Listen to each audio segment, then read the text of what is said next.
آپ بھی وہی مانتے ہو جو ہم مانتے ہیں. اللہ کی قسم, اللہ کے رسول صلی اللہ علیہ وسلم کے بارے میں تم صرف کہتے ہو اتنا کہ اللہ کے رسول کو علم غیب تھا. ما کان وما یکون کا علم تھا. دنیا جب سے بنی ہے تب سے لے کر قیامت تک شجر حجر, سمندر میں کتنی مچھلیاں ہیں, درختوں میں کتنے پتے, سب کا علم تھا. یہ تم عقیدہ رکھتے ہو, لیکن جب سوال کیا جاتا ہے کہ یہ بتاؤ, جب حضرت عائشہ صدیقہ پر تہمت لگ رہی تھی اور عبداللہ ابن ابی ابن سلول نے جب مذاق اڑایا تو اللہ کے نبی جناب محمد رسول اللہ اتنے پریشان رہے. آپ کہہ سکتے تھے آئے عبداللہ ابن ابی تم جھوٹ بول رہے ہو, ہماری بیوی عائشہ پاک دامن ہے, پاک دامن, کیونکہ مجھے علم ہے. میں السلام علیکم, کیسے ہیں پیارے اسلامک بھائیوں؟ امید کرتا ہوں انشاءاللہ آپ سب خیریت سے ہوں گے. اللہ آپ سب کو ہمیشہ سلامت رکھے. ہماری یہی دعا ہے اللہ سب کو دین اور دنیا کی نعمت سے مالا مال عطا فرمائے, آمین یا رب العالمین. آج کی ویڈیو کا ٹاپک ہے دوستو کہ ہمارے نبی کو علم غیب تھا یا نہیں. آئیے اس ویڈیو میں سنیں گے مفتی سلمان اظہری صاحب کی زبانی, اور اس ویڈیو کو دیکھ کر کچھ اس پر عمل بھی کرنے کی کوشش کریں گے انشاءاللہ. آئیے اس ویڈیو کو دیکھتے ہیں دوستو. جہاں تک علم غیب کا تعلق ہے میرے بھائیوں, آپ بھی وہی مانتے ہو جو ہم مانتے ہیں. اللہ کی قسم, اللہ کے رسول صلی اللہ علیہ وسلم کے بارے میں تم صرف کہتے ہو اتنا کہ اللہ کے رسول کو علم غیب تھا. ما کان وما یکون کا علم تھا. دنیا جب سے بنی ہے تب سے لے کر قیامت تک شجر حجر, سمندر میں کتنی مچھلیاں ہیں, درختوں میں کتنے پتے, سب کا علم تھا. یہ تم عقیدہ رکھتے ہو, لیکن جب سوال کیا جاتا ہے کہ یہ بتاؤ, جب حضرت عائشہ صدیقہ پر تہمت لگ رہی تھی اور عبداللہ ابن ابی ابن سلول نے جب مذاق اڑایا تو اللہ کے نبی جناب محمد رسول اللہ اتنے پریشان رہے. آپ کہہ سکتے تھے آئے عبداللہ ابن ابی تم جھوٹ بول رہے ہو, ہماری بیوی عائشہ پاک دامن ہے, پاک دامن, کیونکہ مجھے علم ہے. میں علم غیب رکھتا ہوں, مجھے معلوم ہے. اتنا بڑا الزام لگ رہا ہے. نبی کی بیوی اما عائشہ کو پتا چلا تو گھر سے اللہ کے رسول سے اجازت لے کر اپنے گھر چلی گئی. کچھ دنوں کے بعد جب اللہ کے رسول اپنی بیوی کے پاس گئے اور حضرت عائشہ سے پوچھا, عائشہ غلطیاں انسان سے ہی ہوتی ہیں, تمہارے بارے میں جو افواہیں اڑ رہی ہیں مجھے صرف اتنا بتا دو کہ تم اس میں ملوث ہو یا نہیں. ایک نبی اپنی بیوی سے پوچھ رہا ہے اور تم کہتے ہو عالم الغیب, عالم الغیب. ذرا مجھے بتاؤ یہ کون سا علم غیب تھا؟ نبی اپنی بیوی کے دہانے پر اور سراہنے پر بیٹھے ہوئے ہیں اور پوچھ رہے بیوی تمہارے بارے میں ایسے الزام, مجھے بتاؤ. حضرت عائشہ ایک ہی جواب دیتی ہے, اے اللہ کے رسول, اگر میں آپ سے یہ کہہ دوں کہ ہاں میں نے یہ کام کیا ہے اور میرا اللہ جانتا ہے کہ میں اس سے بالکل پاک دامن ہوں, تو ابھی آپ فوراً میری بات مان لیں گے, کیونکہ یہ بات ہی ایسی ہے اور لوگوں نے اتنی اڑا دی ہے کہ اس کے بارے میں آپ کا دل جم گیا ہے. ابھی میں کہہ دوں ہاں مجھ سے یہ کام ہوا ہے تو ابھی آپ مان لیں گے, اور اگر میں یہ کہہ دوں کہ میں نے نہیں کیا اور میرا اللہ جانتا ہے کہ میں نے نہیں کیا, تب بھی آپ کو بھی اتنی جلدی یقین آنے والا نہیں, کیونکہ لوگوں نے اس کے خلاف بہت سی باتیں آپ کے دل میں بٹھا دی ہیں. میرے معاملے میں اللہ کے سپرد کرتی ہوں, بس میرا معاملہ بہت جلدی اللہ پر منکشف کر دے گا, اللہ ہی آپ کو باخبر کر دے گا. حضرت عائشہ فرماتی ہے مجھے یہ امید نہیں تھی, اتنا تو میں جانتی تھی کہ اللہ تعالیٰ ضرور میرے نبی کو خواب میں دکھلا دے گا کہ میں پاک دامن ہوں, لیکن مجھے یہ امید نہیں تھی کہ میرے بارے میں قرآن کی آیتیں نازل ہوں گی. اللہ میری برات اور پاک دامنی کے لیے جبرائیل کو بھیج کر 18 آیتیں نازل فرمائے گا. اللہ کے رسول وہی بیٹھے ہوئے, پیشانی پہ پسینہ آنے لگا.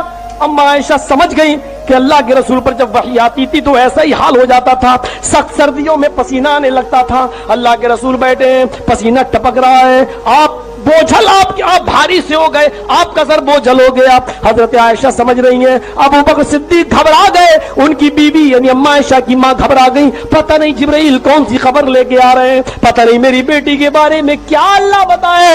لیکن حضرت عائشہ فرماتی ہے کہ میں بالکل نہیں گھبرائی, اس لیے کہ جب میں نے یہ کام کیا ہی نہیں تو میں کیوں گھبراؤں.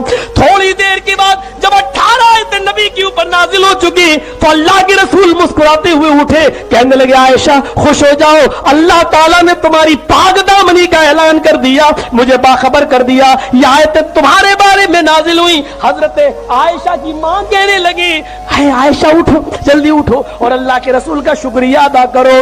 तुम क्या जानो कादरी साहब, तुम्हारे चेले और चपाटे क्या जाने, तुमने इनको इतना बेवकूफ बना दिया है। हजरत आयशा ने जो जवाब दिया था वो तुम्हें बताता हूं। हजरत आयशा की मां कह रही है, तुम्हारे बारे में कुरान की आयतें नाजिल हुई, अल्लाह ने पाक दामनी का ऐलान कर दिया, आयशा तुम देखो उठो और नबी का शुक्रिया अदा करो। हजरत आयशा ने यह कहकर ठुकरा दी अपनी मां की बात, मैं नबी का क्यों शुक्रिया अदा करूं, मैं मोहम्मद रसूलुल्लाह का क्यों शुक्रिया अदा करूं, ये भी तो उन्हीं लोगों के बातों में आ रहे थे। मैं तो शुक्रिया उस जात का अदा करूंगी जिसने मेरी पाक दामनी का ऐलान किया, मैं भी शुक्रिया उसका अदा करूंगी जिसने मुझे पाक दामन साबित कर दिया।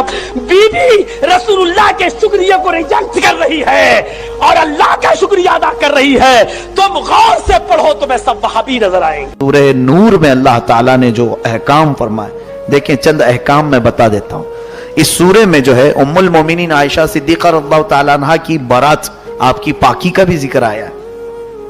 मुनाफिकीन ने आप पर तोहमत लगाई थी। एक बार हुजूर सल्लल्लाहु अलैहि वसल्लम जिहाद में थे, ग़ज़वे बनी मुस्तलक, वहां से वापसी के वक्त उम्मुल मोमिनीन साथ में हुआ करती थी, कोई ना कोई हुजूर की ज़ौजा साथ जाती थी। तो वापसी के वक्त जब उम्मुल मोमिनीन की उम्र बहुत छोटी थी, हजरत आयशा सिद्दीक़ा रज़ियल्लाहु ताला अन्हा की उम्र तकरीबन 13-14 साल के आसपास थी।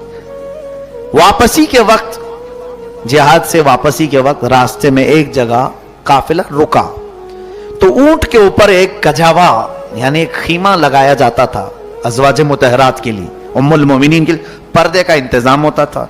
वो कैसा होता था, एक छोटा सा हुजरा, एक झोपड़ी टाइप, उसे उठा करके रखते थे, बांधते थे ऊंट के ऊपर, और फिर जहां ऊंट बैठ जाए वो उठा करके फिर जमीन पर रखा जाता था। तो कजावा उठा करके जमीन पर रखा गया। रात को जो है वहां क़याम हुआ थोड़ी देर के लिए। उम्मुल मोमिनीन अपनी हाजत के लिए उतरी, उनका सोने का हार जो है कहीं गिर गया था, तो वो ढूंढने के लिए निकली। तो इत्तेफाक से जो है अचानक वापसी का ऐलान हो गया कि चलो। तो सहाबा जो उठाते थे कजावा, वो खीमा, वो झांक करके देखते नहीं थे कि अंदर है या नहीं। कजावा उठाया गया, ऊंट पर रख दिया गया। उनके दिल में यह था उम्मुल मोमिनीन अंदर हैं, बैठी हैं। जबकि उम्मुल मोमिनीन आयशा सिद्दीक़ा रज़ियल्लाहु ताला अन्हा वो अपने गले का हार कुछ ढूंढने के लिए बाहर निकली हुई थी। काफिला चल पड़ा, चला गया काफिला। हजरत आयशा वापस आकर के देखी, कुछ भी नहीं, निशान भी नहीं, सब जा चुके। तन्हाई रात की, कोई वहां पर रास्ते में नहीं है। तो एक जगह ओट में बैठी, नींद लग गई, आप सो गई वहीं पे। उस वक्त होता यह था कि काफिले जब चलते थे तो किसी एक सहाबी को पीछे छोड़ दिया जाता था। वो पीछे से चलते हुए आते थे, काफिले का कुछ भी गिरा हुआ सामान हो तो वो उठा करके ले आते थे। तो वो पीछे से चलने वाले सहाबी, काफिले से उनका डिस्टेंस होता था थोड़ा सा। हजरत सफवान रज़ियल्लाहु ताला वो पीछे से आ रहे थे। सुबह सुबह का वक्त था, उन्होंने देखा कि यहां कोई खातून सोई हुई। करीब जाकर के देखा तो कहने लगे अल्लाहु अकबर, ये तो उम्मुल मोमिनीन है। हजरत आयशा सिद्दीक़ा रज़ियल्लाहु ताला अन्हा के करीब पहुंचे तो बेदार हो गई। पर्दा किया, पूछा कि मां यहां कैसे? कहने लगी मैं फलां चीज ढूंढने के लिए निकली थी, काफिला चल पड़ा, मैं रात के अंधेरे में अकेली कैसे चलती? हजरत सफवान रज़ियल्लाहु ताला अन्हु अपने साथ सफर में उनको लेकर चले। मदीने पहुंचने तक काफिले वालों को पता ही नहीं था कि उम्मुल मोमिनीन है नहीं कजावे में। बाद में पता चला कि नहीं है। पूछा गया कहां रह गई?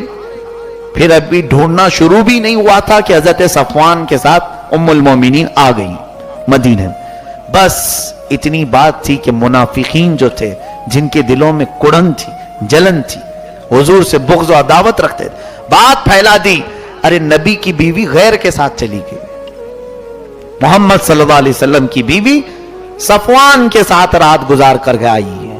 माअज़ल्लाह रब्बिल आलमीन। बड़ी बड़ी बातें माँ आयशा सिद्दीका की शान में हुजूर सल्लल्लाहु तआला अलैहि वसल्लम के पास भी ये बातें आने लगी। हुजूर ने पूछा, ऐ आयशा क्या मामला है? उन्होंने बताया ये मामला है। उम्र भी कम थी हजरत आयशा की। रसूल करीम सल्लल्लाहु अलैहि वसल्लम को कई लोगों से ये बातें सुनने में आई तो हुजूर सल्लल्लाहु अलैहि वसल्लम ने हजरत आयशा से कुछ बात ही नहीं की। वो वक्त बड़ा डिफिकल्ट था हजरत आयशा के लिए, बहुत डिफिकल्ट था। आप कहती हैं कि मैं रो रो करके आंखें सुजा चुकी थी। हुजूर भी अब बात नहीं कर रहे थे। कहते हैं, आयशा ये मामला मैं अल्लाह के सुपुर्द करता हूं। हजरत आयशा अपने घर चली गई, मैके चली गई। उनके बाप अबू बकर सिद्दीक भी बात नहीं कर रहे हैं रज़ी अल्लाह अन्हु, कुछ नहीं कह रहे। हजरत आयशा कहती दिन रोती थी, रात रोती थी, ऐ अल्लाह मेरा मामला सबके सामने साफ फरमा दे, क्योंकि लोगों ने इल्जाम लगाया है, तोहमत लगाई इज्जत की बात से। लेकिन मेरे आका जानते थे, क्योंकि वो आलिमुल गैब है, हुजूर जानते थे। लेकिन ये एक आजमाइश चल रही थी। देखें कभी कभार सब्र की जरूरत होती है, ये मेरे आका की जिंदगी से मिलती है चीज। हजरत अबू बकर को छोड़ करके हुजूर सल्लल्लाहु अलैहि वसल्लम ने दूसरे सहाबा को बुलाना शुरू किया। हजरत उमर से पूछा, उमर आयशा के बारे में ऐसी ऐसी बातें सुनने को आ रही हैं, तुम्हारा क्या ख्याल है? आगे बढ़ते हैं, कहते हैं या रसूल अल्लाह सल्लल्लाहु अलैहि वसल्लम, अल्लाह तबारक व तआला ने कुरान में आपके घर वालों के बारे में यूं फरमाया, हर तरह की बुराई को आपके घर से दूर किया है। अगर आयशा के अंदर बुराई होती तो कभी मौला आपको निकाह का हुक्म ही नहीं देता, हो ही नहीं सकता। हजरत उस्मान को बुलाया, कहा आपका क्या ख्याल है? कहते हैं देखें कितनी प्यारी बात है, या रसूल अल्लाह सल्लल्लाहु अलैहि वसल्लम, अल्लाह ने आपका साया जमीन पर नहीं डाला ताकि किसी का पैर ना पड़ जाए, रसूल के साए पर किसी का पैर ना पड़ जाए।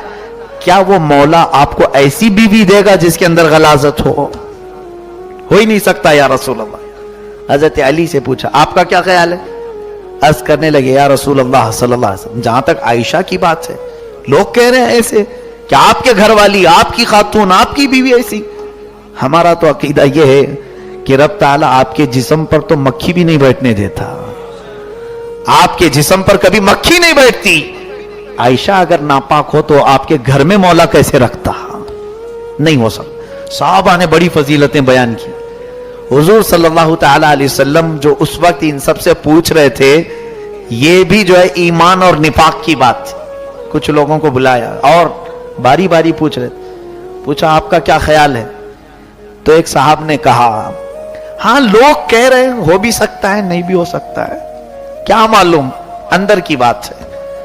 यहां समझ में आ जाता है, दिल में जो चीज है निकल आती। ये ईमान की परख हो रही थी, यहां पर जांच हो रही थी। ईमान इसी को कहते हैं, रसूल की जात से कोई चीज हो तो नापाक हो ही नहीं सकती। अकीदा ये कामिल होना चाहिए। तो जितने लोगों ने ये कहा था, पहचान लिए गए वो कि किसके दिल में क्या है। हाँ लोग तो कह रहे हैं, और आयशा रात को क्यों गई थी, ऐसे ऐसे बातें भी कुछ लोगों ने की। लेकिन जो सहाबा थे, अहले ईमान थे, उनको अल्लाह ने मजबूत ईमान अता किया था। चंद दिन ऐसे ही गुजरे, एक महीना गुजर गया, तब अल्लाह ताला ने जिब्राइल अमीन के जरिए आयतें भेजी। अल्लाह फरमाता, इन्नल लदीन जाऊ बिल इफ्की उस्बतुम मिनकुम ला तहसबू शर्रन लकुम बल हुवा खैरुल लकुम। जो लोग तोहमत लगाएं आपके घर वालों के मुतालिक, ए महबूब उसको आप बुरा ना समझें, आपके हक में बेहतर ही है, बेहतर है। क्योंकि सबों के दिलों की कुड़न मौला ताला जाहिर करना चाहता था। पता ये चला कि नबी का घराना कसौटी है ईमान को नापने की। जो इस तरफ मोहब्बत के जुमले कहा वो ईमान वाला है, और जिसने शक भी किया वो मुनाफिक है। अल्लाह ताला फरमाता है, वल्लदी तवल्ला किबरहु मिनहुम लहु अज़ाबुन अज़ीम, मैं तो उनके लिए दर्दनाक अजाब रखा हूं, बड़ा अजाब। अब रही बात, ये इन पर जो लगाया गया था, आयशा बरी है इन तमाम चीजों से। अल्लाह ने हुजूर के घराने की पाकी कुरान में बयान की। अब सुनिए, जब ये आयतें नाजिल हुई तो हजरत अबू बकर सिद्दीक दौड़ते हुए आए आयशा के पास। 1 महीने के बाद हजरत आयशा कहती है मेरी आंखें सूज गई थी, इतने दिन तक हुजूर से भी मुलाकात नहीं हो रही थी। कहा आयशा मुबारक हो, अल्लाह की आयतें उतर गई तुम्हारी शान में, मौला ने पाकी बयान कर दी, जाओ जल्दी हुजूर से मिलो। उम्र कम थी, महबूबाना अंदाज भी था। कहा नहीं मैं उनसे पहले नहीं मिलूंगी, पहले मैं मेरे रब का सजदा करूंगी। हुजूर सल्लल्लाहु अलैहि वसल्लम खुद लेने आए हजरत आयशा को और उसके बाद मोहब्बत से अपने घर में बिठाए। अब उसके बाद फरमाया आयशा हुजूर अगर चाहते तो पहले ही दिन कह देते मेरी आयशा पाक है, लेकिन लोग ये कहते अपने घर वाले की बात कर रहे हैं, अपनी बीवी की पाकी तो हर कोई बोलेगा। ऐ आयशा मैं ये चाहता था कि तुम्हारी बारात में ऐसी चीज उतरे कि कयामत तक लोग उसको तिलावत करते रहे। हाय आज देखें करोड़ों इमाम हो, करोड़ों मस्जिदें हो, हर जगह जहां पर भी तिलावत होगी हमारी मां की पाकी भी बयान हो रही है। आयशा सिद्दीका अफीफा तय्यबा ताहिरा रज़ी अल्लाह तआला अन्हा की पाकी भी कुरान ने बयान किया। हुजूर सल्लल्लाहु तआला अलैहि वसल्लम हजरत आयशा सिद्दीका रज़ियल्लाहु तआला अन्हा को ये फरमाते हैं अल्लाह ने तेरे हक में कुरान की आयतें ऐसी उतारी कि सुबह क़यामत तक अब तेरी पाकी ईमान वाले बोलते रहेंगे। अल्लाह तबारक व तआला निफाक और मुनाफिकीन के शर से हमारी हिफाजत फरमाए।